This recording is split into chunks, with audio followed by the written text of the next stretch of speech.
कष्ट प्राप्त हो रहा है, क्या किसी धर्मात्मा को ऐसा कष्ट प्राप्त हुआ? तो मैंने आपको भगवान अमित तेजस्वी श्री राम का पावन चरित्र सुनाया। उन्होंने आपसे भी ज्यादा कष्ट प्राप्त किया। श्री राम के कष्ट के सामने तो तुम्हारा कष्ट बहुत थोड़ा है। न ही ते ब्रजनम किंचित वर्तते परम। ये जो आपको कष्ट मिल रहा है तो थोड़ा, उनको तो पग पग पर नाना प्रकार के कष्टों को सहन करना पड़ा। इसलिए धर्मात्मा पुरुष को यह नहीं सोचना चाहिए कि मेरे मार्ग में कष्ट क्यों आते हैं। यदि धर्म से चल रहे हो तो उसका परिणाम होता है आपके अनंत जन्मों के पापों का नाश। तो जल्दी जल्दी भोगा करके आपका अंतिम जन्म होगा। आप भागवतिक विधान को समझिए। यदि आप जरा सा धर्माचरण किए और सामने दुख आ गया, सोचा ये धर्माचरण का फल दुख है, नहीं, ऐसा नहीं। धर्म का फल है परम सुख। पर जब तक आपके पाप कर्म दुख देने वाले हैं तब तक उस परम सुख तक पहुंच नहीं पाएंगे। इसीलिए जो बहुत सही चलता है, धर्म से चलता है, उसको कदम कदम पे दुख देखा जाता है, क्योंकि उसके सारे पाप नष्ट हो रहे हैं और धर्म उसे महासुख में पहुंचा रहा है। अस्मिन मार्गे निषिदेयु सेन्द्रा अपिसुरासुरा।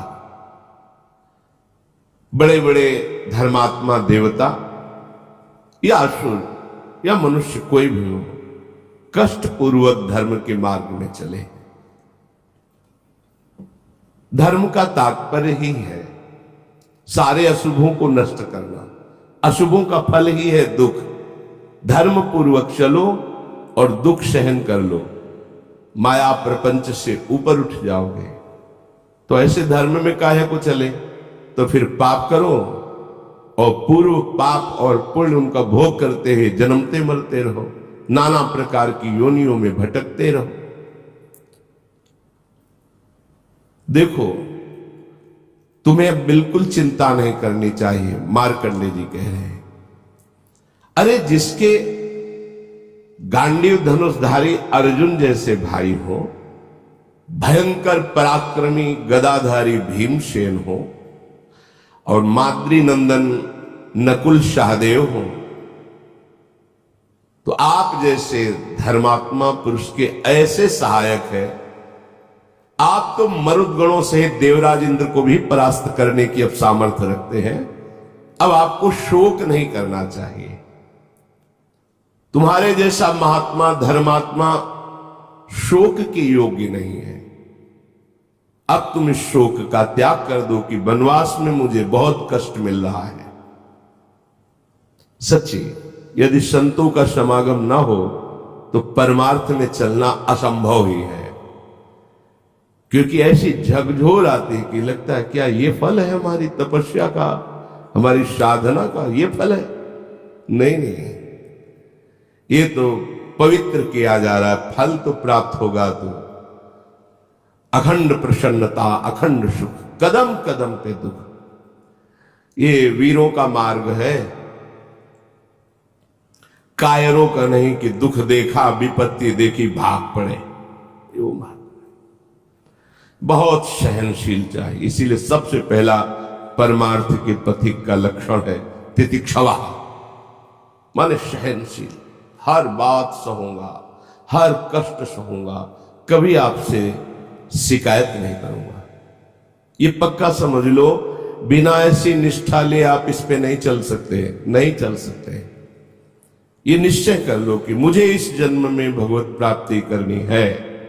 ठीक है, अब मैं हर कष्ट सहूंगा।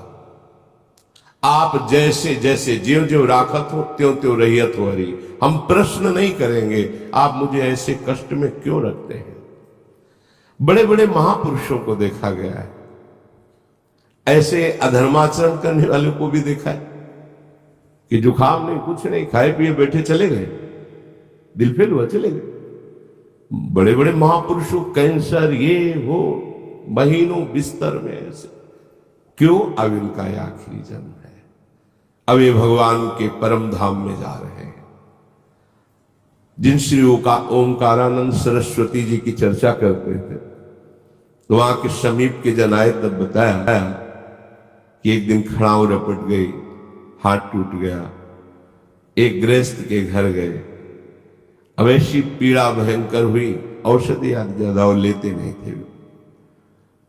धीरे धीरे शरीर ही लुंज हो गया, उठना खत्म हो गया। कई महीने जिस कमरे में थे शरीर से दुर्गंध आती थी, ऐसे कपड़े से पूछो तो त्वचा निकल आती थी। उनका कैसे बताए, 10 प्रकार की खुशबू की अगरबत्ती लगा के कमरे में ऐसे। बोले क्या ऐसे महापुरुषों को ऐसा भी कष्ट होता है? तो देखो उस कष्ट से बिल्कुल अतीत है। जो अपने स्वरूप को प्राप्त महापुरुष है उन्हें किसी भी तरह से ऐसे कष्टों में विचलता नहीं होती। पर है तो अंग ही ना, वहां टूटा तो हाथ थोड़ी उठेगा। अब कष्ट है तो जबान लड़खड़ाएगी, ऐसे निकलेगा। पर ये सब होते हुए भी कोई एक ऐसे आनंद खजाने में बैठे हुए कि उनको इसका शोक नहीं है। अभी संसारिक पार्थिव शरीर धारण करने वाले देहाभिमानी जन कैसे उस स्थिति को जाने। इसलिए महाराज आप जैसे धर्मात्मा को शोक नहीं करना चाहिए।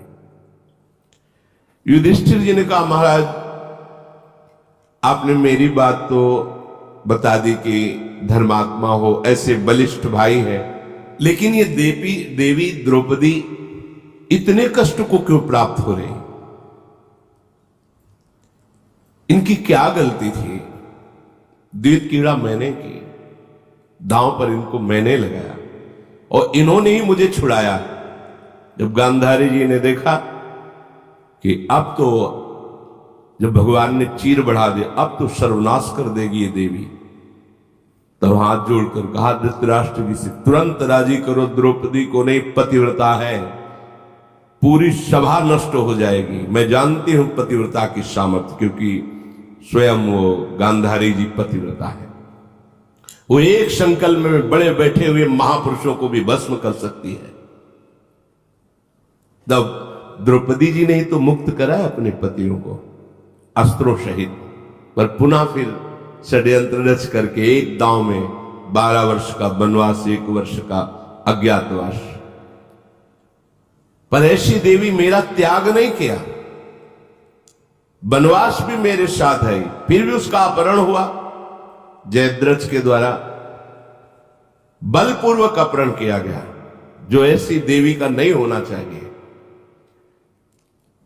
क्या कोई ऐसी देवी हुई है जिसको पातिव्रत धर्म से रहते हुए भी कष्ट का सामना करना पड़ा हो? मैं सुनना चाहता हूं। मार्कंडेय जी बोले महाराज युधिष्ठिर, हां हुई है। प्राचीन काल में मद्र देश में एक परम धर्मात्मा राजा राज्य करते थे।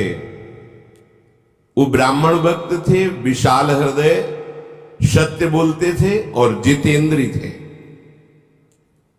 दान देने में तो बहुत सी उत्साहित रहते थे। उनका नाम अश्वपति था। क्षमाशील, सत्यवादी, जितेंद्री, दानी, धर्मात्मा होने पर भी उनके कोई संतान नहीं थी।